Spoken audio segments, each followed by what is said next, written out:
শিক্ষার্থীরা, তোমরা যারা নবম শ্রেণীতে আছো, তোমাদের বার্ষিক পরীক্ষা 2024-এর বিজ্ঞানের বেশ কয়েকটা নমুনা প্রশ্ন নিয়ে হাজির হয়ে গেলাম। এইগুলো তোমাদের জন্য অনেক বেশি গুরুত্বপূর্ণ, কারণ এইগুলো থেকে তোমাদের বার্ষিক পরীক্ষাতে ইনশাল্লাহ 70 থেকে 80% নম্বর কমন পেয়ে যাবে। আর এটি কিভাবে পাবে এটাও আমরা ভিডিওতে বলে দেবো, তাই ভিডিওটি সম্পূর্ণ সবাই দেখো। আচ্ছা, আমরা চলো প্রথমে তোমাদের কিছু প্রশ্ন সমাধান করে দিই। দেখো, এখানে প্রথমে তোমাদের নৈর্ব্যক্তিক রয়েছে। 1 নম্বর প্রশ্ন দেখো, বল পরিমাপ পদ্ধতি পাওয়া যায় কোন সূত্রের মাধ্যমে? দেখো, বল প্রয়োগের পদ্ধতি পাওয়া যায় হলো, এটা হলো নিউটনের দ্বিতীয় সূত্রের মাধ্যমে কিন্তু পাওয়া যায়। তারপর দেখো, বস্তুর ভরবেগের পরিবর্তনের হার তার প্রযুক্ত বলের কিরকম? এটা অবশ্যই হবে সমানুপাতিক, তাহলে হবে গ। তারপরে দেখো, শক্তি নিত্যতার ক্ষেত্রে কি করে? দেখো, শক্তিকে সৃষ্টি করা যায় না, এটা তো সঠিকই। শক্তি নিত্যতার ক্ষেত্রে কিন্তু শক্তিকে ধ্বংস করা যায় না, এটাও সঠিক। এবং এক শক্তি হতে অন্য শক্তিতে রূপান্তর করা যায়, এটা সঠিক। তাহলে এখানে 4টাই কিন্তু সঠিক হচ্ছে। নিচের কোন গ্যাস দ্বয়ের ব্যাপনের হার সমান হবে? দেখো, কোন গ্যাস দ্বয়ের ব্যাপনের হার সমান হবে? এটা হলো CO2 NO2O।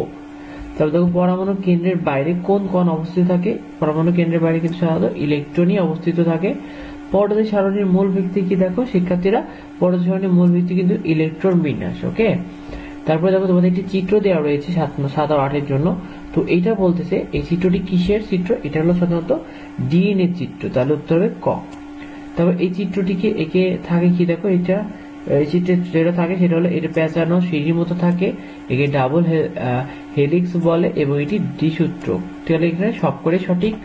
তারপরে দেখো, পেপটাইড বন্ধনী কোন যৌগ দেখা যায়? দেখো, পেপটাইড বন্ধনী কোন যৌগতে দেখা যায়? এটা অবশ্যই প্রোটিনে দেখা যায়। তারপরে দেখো, মাউন্ট সেন্ট হেলেন কোথায় অবস্থিত? এটা অবশ্যই কিন্তু যুক্তরাষ্ট্রে অবস্থিত। বায়ুর মাধ্যমে নিচের কোনটি পরিবাহিত হয়? দেখো, বায়ুর মাধ্যমে কিন্তু বালি এবং ধূলিকণা দুটাই কিন্তু প্রবাহিত হয়, তাহলে কিন্তু এখানে ক খ উভয় সঠিক। এবার প্রতিটা প্রশ্নের উত্তর তোমরা করতে পারবে। এটা আমরা উত্তরটি এবং পিডিএফটি তোমাদেরকে কমেন্ট বক্সে দিয়ে দেবো। আর এই পিডিএফটি ওপেন করতে হলে তোমাদের একটি পাসওয়ার্ড লাগবে, যেটা তোমরা ছোট হাতে এডুবঙ্গ লিখলেই খুলে দেখতে পারবে। তো এরকম প্রতিটা সাবজেক্টই কিন্তু আমাদের সাজেশন দেওয়া হয়, যেগুলো তোমরা পরীক্ষায় 70 থেকে 80% নম্বর ইজিলি কমন পেয়ে যাবে। তো ভিডিওটি এ পর্যন্ত। এই পরবর্তী আপডেট পেতে এবং পরবর্তী সাজেশন পেতে অবশ্যই আমাদের চ্যানেলটিকে সাবস্ক্রাইব করে রাখো, তাহলে কিন্তু তোমরা বিভিন্ন ভিডিওর নোটিফিকেশন পেয়ে যাবে। ধন্যবাদ সবাইকে।